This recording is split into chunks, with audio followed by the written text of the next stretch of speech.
Les petits drôles, qui, pourquoi, quand, comment. Un podcast de Sud-Ouest pour les enfants. Bonjour Marine. Bonjour Picou. Et bonjour à toi qui nous écoutes. Ça te dit de venir dans le Sud-Ouest pour explorer la nature avec nous ? Aujourd'hui, on va te parler d'un sujet pas drôle du tout, mais qu'il est important de bien connaître quand tu vis ou que tu viens en vacances dans notre région. Les feux de forêt. Eh oui, malheureusement ces dernières années, les forêts du Sud-Ouest ont été particulièrement touchées par des incendies, parfois gigantesques. Heureusement, les pompiers ont toujours réussi à les éteindre. Mais le feu a fait beaucoup de dégâts et a gâché l'été de nombreuses personnes. Pourtant, la plupart des feux de forêt pourraient être évités.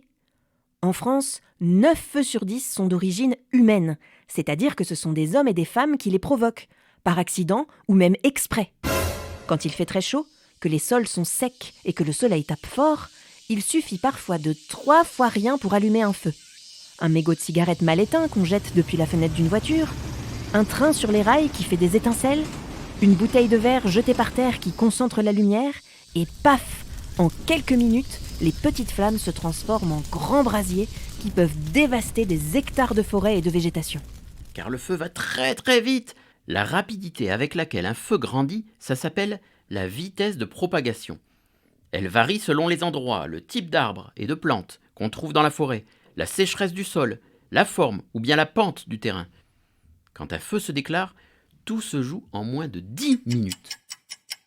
Après ça, la partie de l'incendie qui avance, c'est-à-dire le front de flamme, peut atteindre 1 km et donner naissance à un feu incontrôlable qui ravagera tout sur son passage.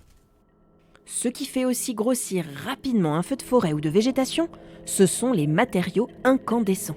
Ce sont des morceaux d'arbres ou de plantes qui ont brûlé et qui sont transportés par le vent et viennent enflammer d'autres endroits, parfois loin du feu de départ. De nouveaux incendies se déclarent alors à côté du premier et ils finissent par se rejoindre pour former un feu géant. C'est ce qui s'est passé l'été 2022 en Gironde. Le 12 juillet, il faisait chaud, très chaud dans le sud-ouest, et le vent soufflait fort. Alors en début d'après-midi, quand une camionnette a eu un problème électrique au bord d'une route dans la forêt de la Teste de Buch, près de la dune du Pilat, ça a tout de suite déclenché un incendie. Les pompiers ont été appelés très vite, mais il était déjà trop tard. Le feu était hors de contrôle. Et attends, alors que tout le monde se concentrait pour tenter de l'éteindre, le même jour, un peu plus loin, à Landiras, un deuxième incendie s'est déclenché dans la forêt. Oui, je me souviens. Ça a été le début d'un gigantesque combat des pompiers contre le feu qui a duré plus de 10 semaines. Et tu vas voir, ça leur a demandé beaucoup de courage. L'interview des petits drôles. Bonjour, je m'appelle Gabin et j'ai 6 ans et demi. Bonjour Gabin. Tu vas pouvoir poser tes questions au commandant Mathieu Jaumin. Il est pompier professionnel, porte-parole des pompiers de Gironde et il a participé à la lutte contre les gros incendies de l'été 2022. Comment vous avez su qu'il y avait un feu et comment vous êtes arrivé sur place ? Alors, le 12 juillet, c'est une journée un petit peu particulière puisque sur le plan du risque feu de forêt, des conditions climatiques vraiment estivales. Donc, notre attention est réellement portée sur le massif forestier. Et cette attention, elle est portée notamment par un réseau de tours de guet, de pylônes, au sein desquels il y a des sapeurs-pompiers guetteurs qui, très rapidement, détectent d'abord sur la Teste de Buch une fumée qui débute. Le conducteur du véhicule en question nous appelle aussi pour nous dire que son véhicule prend feu. Et on envoie un détachement de plusieurs véhicules de lutte, de camions-citernes feu de forêt, au niveau de cette adresse pour lutter contre ce départ de feu donc sur la forêt usagère de la Teste de Buch. Et très rapidement, la situation s'avère être compliquée. Il fait très chaud. Il y a un vent assez sinueux, assez problématique, qui change sans cesse d'orientation. Et puis, un peu plus d'une heure après, là aussi, il y a un deuxième départ de feu qui est signalé sur le secteur de Landiras. Donc là, on est en Sud-Gironde. Et là, nos guetteurs sont très, très catégoriques d'entrée, avec une taille de fumée très, très importante. Nous sommes confrontés très rapidement à des problèmes de développement de ce feu qui partent dans tous les sens. Quasiment en même temps, nous nous retrouvons face à 2 gros feux en pleine expansion qui vont s'installer dans le temps. Comment on combat un feu ? Alors, D'abord, on se sent tout petit. On se sent tout petit, il fait très très chaud, il y a beaucoup de bruit. Pour lutter contre ce spectacle, tout au long de notre carrière, on s'entraîne. Ce qui fait qu'on a l'habitude de travailler avec des équipements particuliers, on a l'habitude de travailler avec des tenues qui vont nous tenir chaud, mais qui vont nous protéger. On travaille avec des camions que l'on appelle CCF, essentiellement, ce sont des camions citernes feux de forêt. La particularité, c'est que c'est des gros camions 4x4 qui, pour la majeure partie d'entre eux, vont emporter 6000 litres d'eau. Ces camions vont toujours travailler en binôme, c'est-à-dire à 2 camions, on appelle ça une unité. En fonction de la taille du feu, on va aligner côte à côte plusieurs unités, plusieurs camions. Et en fonction des différentes phases de lutte, soit on ira le chercher, parce que le terrain nous permet de pénétrer avec nos camions dans la forêt pour aller le chercher, soit l'attendre dans le cadre de ce qu'on appelle des lignes d'appui, c'est-à-dire qu'on va aligner des dizaines et des dizaines de camions, un peu comme une grande bataille du Seigneur des Anneaux, voilà, on attend qu'il arrive. On est très nombreux, on a beaucoup de véhicules. Les avions vont nous aider à lui faire perdre de l'intensité en lui larguant sur ses flancs, c'est-à-dire sur ses côtés de l'eau, pour vraiment lui faire baisser d'intensité. Et notre mission consistera à lui interdire tout franchissement de cette ligne. Il est arrivé régulièrement que le feu nous passe littéralement dessus. Et il faut imaginer un petit peu ces batailles du Moyen-Âge où on a les flèches enflammées qui vous passent au-dessus de la tête, c'est exactement la même chose. On a ces morceaux de bois chargés d'essence, puisque nous sommes dans une forêt de résineux, de sapins, de pins, chargés d'essence, et ça pète de partout, ça nous passe au-dessus de la tête à 50, 60 mètres parfois, et ça met le feu derrière nous. Pourquoi ça a mis autant de temps pour éteindre le feu? Ce qu'il faut comprendre, c'est qu'un feu, une fois qu'il est bien installé, il a 2 facultés. Il s'entretient en développant une quantité d'énergie folle, de chaleur.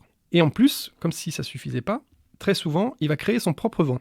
Et on a eu, à plusieurs reprises, des feux qui allaient à contre-courant, à l'opposé des vents dominants. Et quand la situation est établie comme ça, et elle s'est très très rapidement établie comme ça, parce que le taux d'humidité dans l'air était tellement bas, il était à moins de 10%, que le feu avait toutes les conditions pour pouvoir s'entretenir et surtout se développer. Et que même en lançant des tonnes d'eau au sol ou depuis les airs, ça ne suffisait pas à le calmer. Donc c'est pour ça qu'il a pris d'abord une superficie, une ampleur aussi importante. C'est aussi pour ça qu'il a tenu aussi longtemps. Et dernière chose, c'est pas parce qu'il n'y a plus de flammes visibles que le feu est éteint. Et par exemple, dans le sud Gironde, on a été confronté à des feux souterrains, c'est-à-dire que la terre, le relief dans cette zone-là, ressemble un peu à une multitude de fours à pizza enterrés. Donc il faut imaginer un barbecue protégé par un couvercle typique d'un four à pizza avec la braise qui se consume, l'argile qui le protège, qui permet à la chaleur d'entretenir et qui empêche l'eau de pénétrer. Et ça sur des centaines de mètres carrés, des milliers de mètres carrés. Et pour ces feux-là, il a fallu aller le chercher, gratter la terre, noyer. Et ça a duré énormément de temps.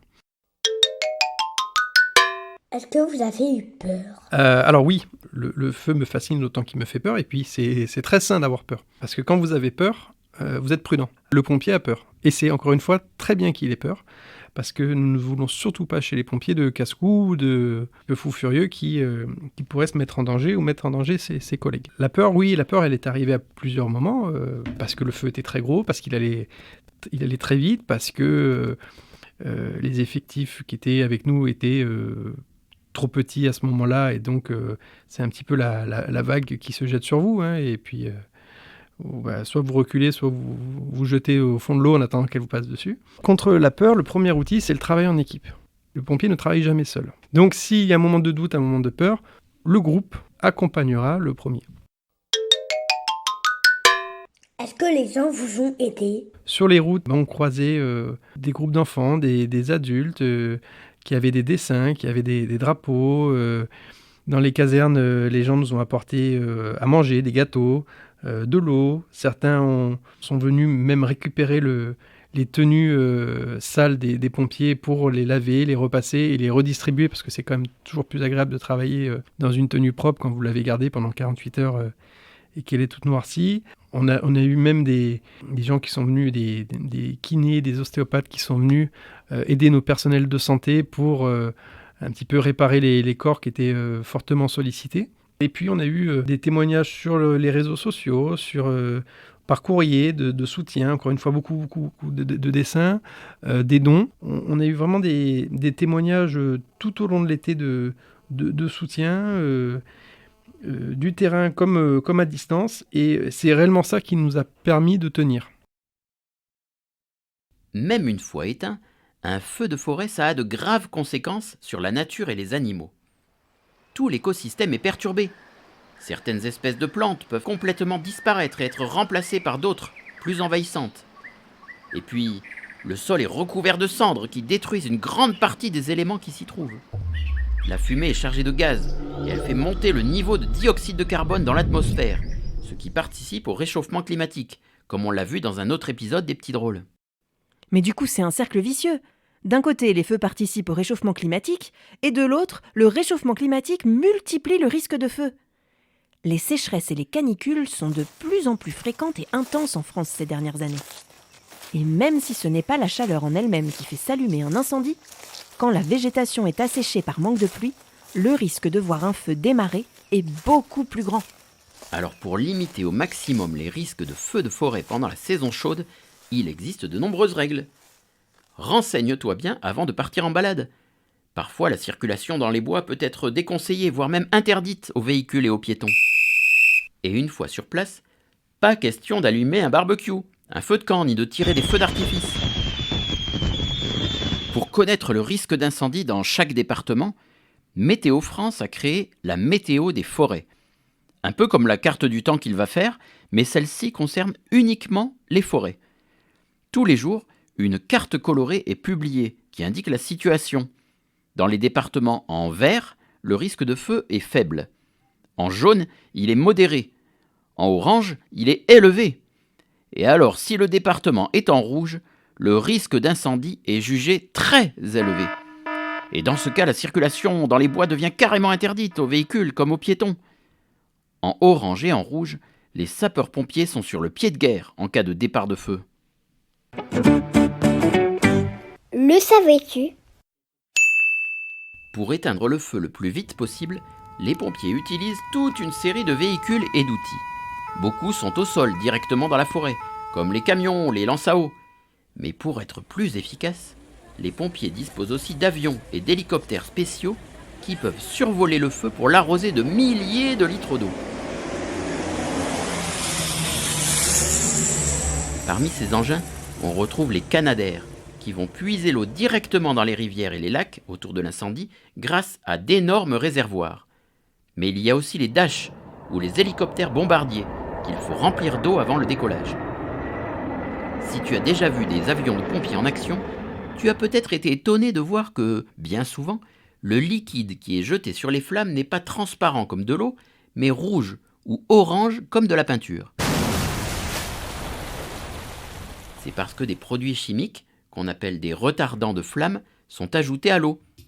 Ce mélange vient recouvrir la forêt d'une couche de protection et empêche le feu de progresser trop vite. La plupart des feux de forêt sont accidentels, mais parfois, des hommes ou des femmes font exprès de déclencher un incendie. Pour certains, ça peut être par colère envers quelque chose ou quelqu'un, et parce qu'ils pensent que c'est un moyen de se venger. D'autres allument des feux car ils sont fascinés par les flammes et les dégâts qu'elles causent. On appelle ça la pyromanie. Ce n'est pas une maladie mais un trouble, heureusement très rare, qui peut être pris en charge par des psychiatres ou des psychologues.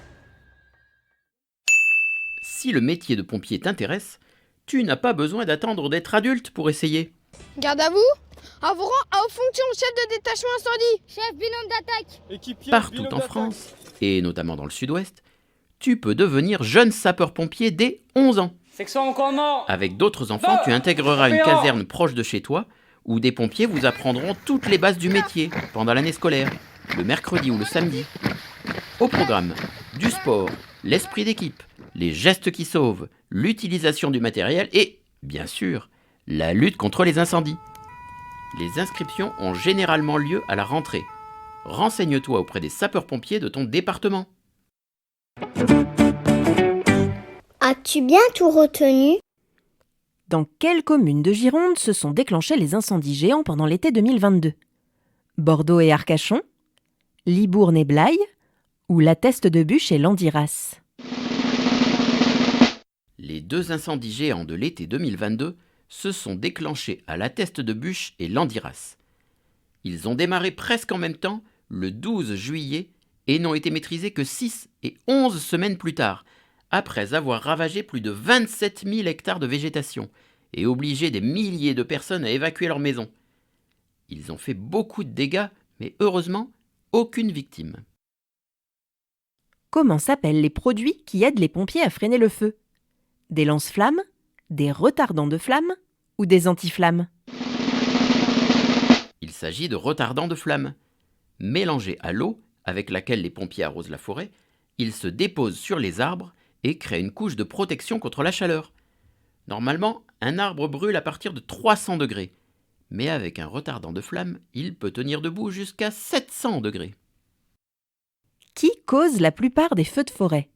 Les animaux, les humains ou le réchauffement climatique? Ce sont les humains. 9 incendies sur 10 sont causés par des hommes qui mettent le feu par accident ou même parfois exprès. Le réchauffement climatique, lui, il crée des conditions favorables aux incendies. Les étés sont de plus en plus chauds et les sols de plus en plus secs, ce qui permet au feu de se propager vite et fort. Alors, prudence cet été. Et rappelle-toi, le numéro de téléphone des pompiers, c'est le 18. Voilà, cet épisode est terminé. Merci Marine. Merci Picou. On espère que tu as passé un bon moment avec nous et que tu as appris plein de choses. On se retrouve très vite pour un nouvel épisode des Petits Drôles. Et d'ici là, amuse-toi bien dans le Sud-Ouest. Salut!